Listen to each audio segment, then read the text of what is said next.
Yolanda Vega is the CEO of Australian Women Chamber of Commerce and Industry. Prior to her involvement with the Chamber of Commerce, Yolanda worked as an entrepreneur. I think she was trying to make money out of peace, which I applaud as an initiative, but I don't know that she can affirm that there's yet as much money to be made in peace as there is in war. But nonetheless, she's working with a number of ministers at the federal level to talk about and promote the value add of women in women-owned firms to the economy. We as women need to take responsibility for ourselves. If we go back to how it all originated, we have to remember that these corporations and these systems were built by men, for men, with only the needs of men in mind. At lunchtime, I was sitting next to one of the speakers from the first panel. She had her breast out feeding her child, and she was telling me about how she got kicked out of a restaurant the other day for breastfeeding her child. Before you get married, before you say yes, make sure you have that conversation. Is he going to be willing to stay home and look after the children while you have a career? If you've already married him and he doesn't play nice, throw him out. Get a new one. No, I'm being serious. This is...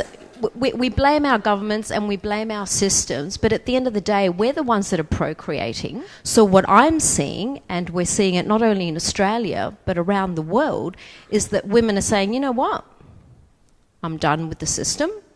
I now have the education, I now have the technology, and I have the know-how. Screw you, I'm going to start my own business. We're now seeing an extraordinary amount of women making those choices because the systems that are in place have failed us. Unfortunately, Australia stopped collecting data about entrepreneurs back in 2011.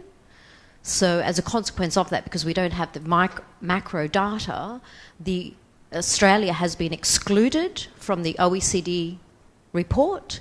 We've been excluded from the Global Entrepreneurial Monitoring Report, GEM. I'm privileged to sit on the Ministerial Advisory Committee, and again, I've been bringing this up now for 4 years, and it goes in one ear and out the other because they don't want to know. That's the reality. So if you look at the COAG report, there's no such thing as females in Australia that own a company or employ anybody. So that's some of the consequences of not collecting data. According to the World Data, Australia doesn't have any entrepreneurs, let alone sex-desegregated data on entrepreneurs. The other day I was at a conference and I asked one of the other speakers about their policy, their diversity policy within their supply chain. He didn't have a clue what I was talking about.